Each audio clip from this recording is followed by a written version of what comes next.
independente, ganhar o seu status, independente da organização ou da posição que ela tenha.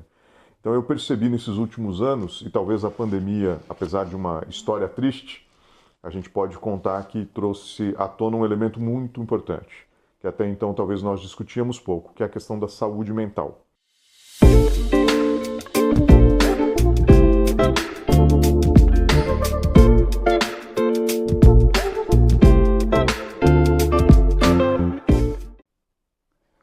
Olá, eu sou Vitor Cosme, falando com você, e como sempre eu trago gente aqui para me ajudar a descobrir o significado desse negócio chamado vida e também da vida nos negócios. E para você que acha que isso aqui é um bate-papo qualquer, hoje não.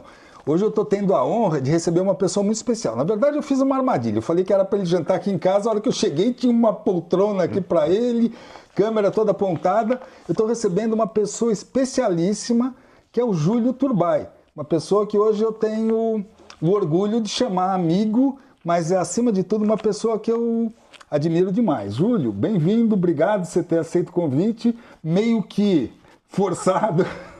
Obrigado, Vitor. Hoje eu descobri que não tem jantar de graça. Não é Ninguém isso? janta de graça. Ninguém janta de graça.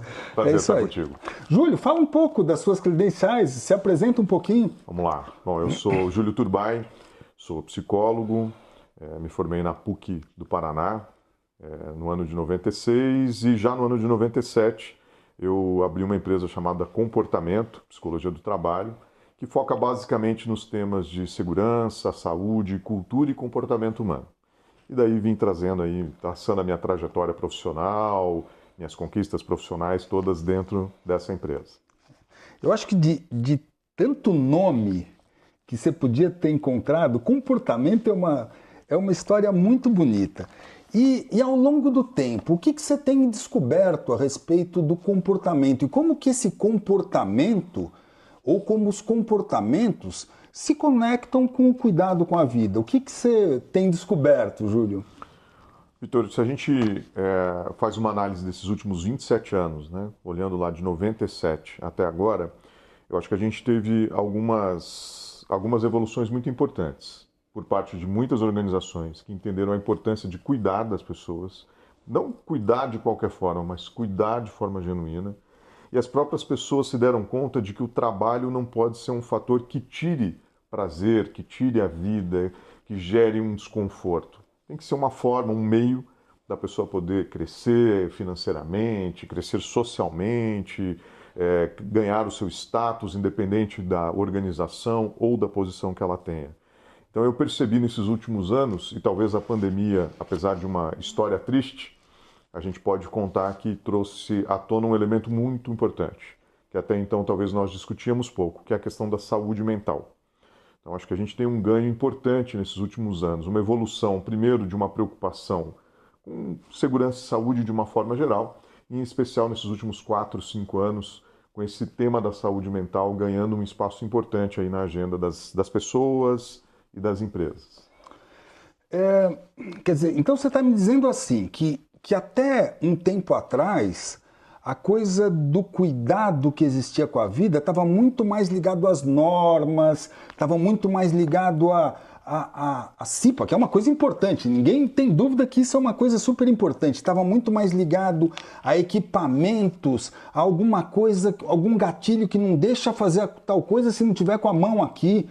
Mas você está dizendo que para que esse cuidado, de fato, ele seja mais integral com o ser humano, você precisa cuidar da pessoa como um todo, desde a sua cabeça até aquelas coisas que motivam essa pessoa a fazer coisas que talvez não sejam as mais adequadas. É isso? Faz sentido isso que eu estou falando? Faz sentido, faz todo sentido. Existem 3 grandes marcos e a gente agora está entrando no 4º grande marco da história. O primeiro marco da história foi quando as organizações se deram conta que elas precisavam melhorar a sua condição, seu local de trabalho, e aí a engenharia teve um papel fundamental, desenhando máquinas mais adequadas, layouts mais adequados, o que reduziu de forma importante a acidentabilidade. Mas só isso não atingiu o que as organizações esperavam. Entra o segundo marco muito importante, que é o sistema de gestão. Os sistemas permitem que você esteja constantemente revendo o seu processo, traçando bons procedimentos, criando formas de treinar pessoas. Ainda faltava alguma coisa. Chega o terceiro marco, que é bastante atual, onde se começa a se discutir o comportamento e o fator humano, como dois elementos fundamentais. Ou seja, eu ofereço uma boa condição, crio um sistema de gestão que permite que a organização faça o PDCA dos seus processos, crie processos robustos, e, por fim, trago a questão do comportamento humano. E de uns anos para cá, a gente tem visto um quarto grande marco, que é um dos grandes fatores de discussão nas organizações hoje, que esses três funcionam bem, mas precisam ainda do elemento da cultura e da segurança psicológica.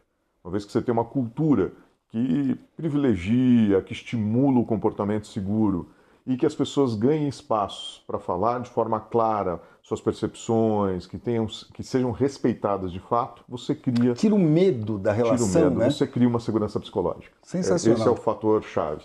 E como é que as empresas estão enxergando isso? Elas estão começando a comprar esse conceito, Júlio? Bastante. Elas entenderam que esses 4 grandes marcos jogando juntos fazem que a organização seja muito mais eficiente. E isso é bom para o acionista, que vai ganhar mais dinheiro com isso, é bom para as pessoas que vão trabalhar e vão ficar mais saudáveis, vão estar melhores nas suas posições. Então todos ganham com isso. A organização gera uma reputação maior, as pessoas ficam mais felizes. É um ganha-ganha, sem dúvida nenhuma. Em última análise, um comportamento seguro gera lucro. Lucro. Em última análise é isso. É claro Sim. que é uma visão super capitalista, até doa para alguém ouvir, mas em última análise é isso, né? Eu acho que a gente aqui pode até entrar um pouco no conceito que o próprio Raj Sisodia trouxe do capitalismo consciente, né? Ou seja, uma organização não precisa abrir mão de ganhar dinheiro, de ter resultados financeiros, quando faz isso de forma consciente, de forma adequada, de forma saudável com as pessoas. Esse é um capitalismo que a gente precisa estimular, que a gente precisa trazer à tona para as organizações. Legal. Agora, indo assim na prática. Legal, porque a gente está falando de coisas muito filosóficas, né? Puxa, Sim. toda uma história de segurança, como é que a gente está conseguindo incluir fatores cada vez mais subjetivos para a gente conseguir esses objetivos que a gente tem de melhorar a segurança das pessoas, que as pessoas melhorem seu comportamento. Como que você consegue, como um psicólogo e trazendo uma metodologia toda, como é que você consegue implantar isso numa empresa, desde uma pequena até uma grande organização? O que é bacana nisso é porque muitas vezes as pessoas confundem a psicologia com uma coisa muito subjetiva. A psicologia é uma técnica, é uma profissão, é uma ciência muito importante que exige, então, metodologias bem robustas para gerar resultados. No caso da psicologia do trabalho, nós utilizamos como referência todo o material que foi desenvolvido pelo Energy Institute, na Inglaterra, que desenhou e traçou o perfil organizacional sob uma ótica de maturidade de culturas. Essa maturidade cria para a gente protocolos que permitem você desenhar estratégias, ações práticas, procedimentos, treinamentos que influenciam de forma positiva o comportamento. Ou seja, não é achismo ou subjetividade. O que nós precisamos é técnica para trabalhar o comportamento humano em qualquer ambiente ou cenário que o homem esteja. Sensacional. E agora eu vou puxar a sardinha para o meu lado. Vocês sabem que um nerd sempre vai querer falar de tecnologia. E como é que a tecnologia ajuda? Ou melhor, a tecnologia ajuda ou atrapalha? Para começar por aí, né? Ajuda muito. O fator comportamental ele tem muitos elementos. Ou seja, são N variáveis que influenciam o comportamento humano. Então, se você parar para pensar que o ser humano, enquanto esse elemento integral, ele está sujeito a influências na sua casa, dentro do trabalho, do seu trabalho dentro da casa, seu estado emocional naquele momento e todas as outras variáveis, aqui a tecnologia passa a ser um grande aliado. Nos ajuda hoje tendo excelentes formas de você medir níveis de tensão e estresse, por exemplo.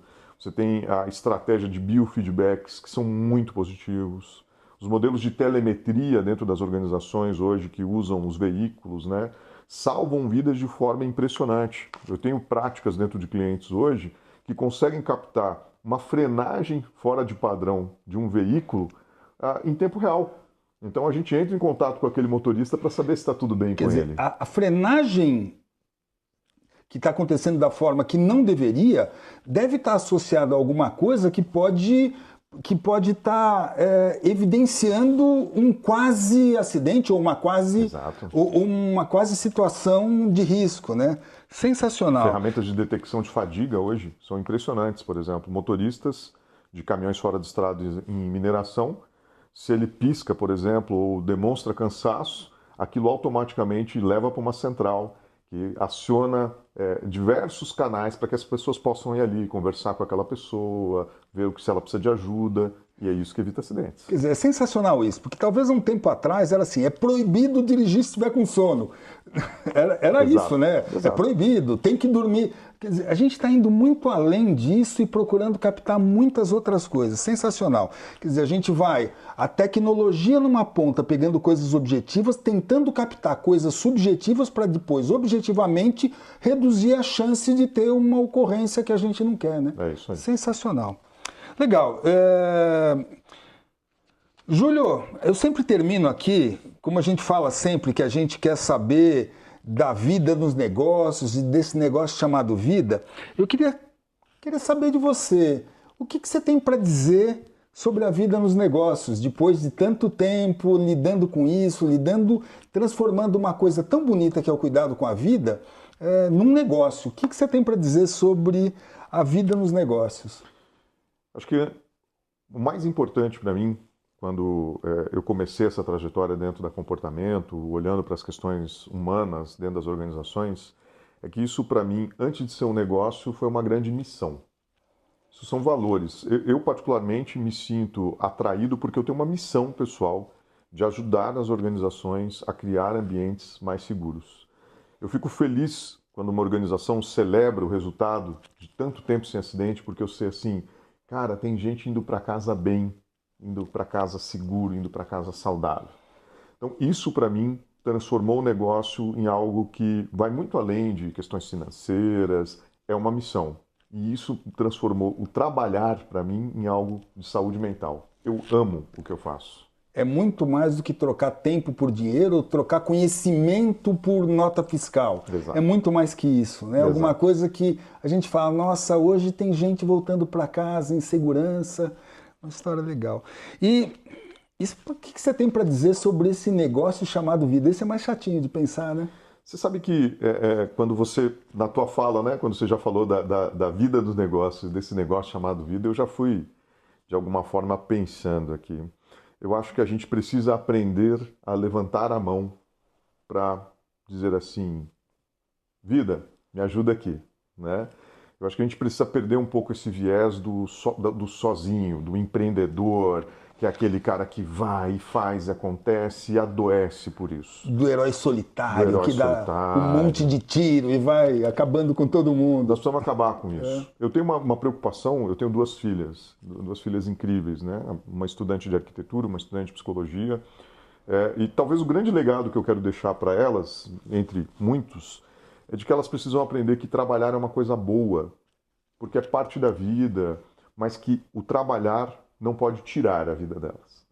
Elas precisam equilibrar isso tem que ser uma coisa equilibrada, tem que ser uma coisa inteligente, e que elas possam gerar missões pessoais, assim como eu gerei, para gerar resultados e mudanças.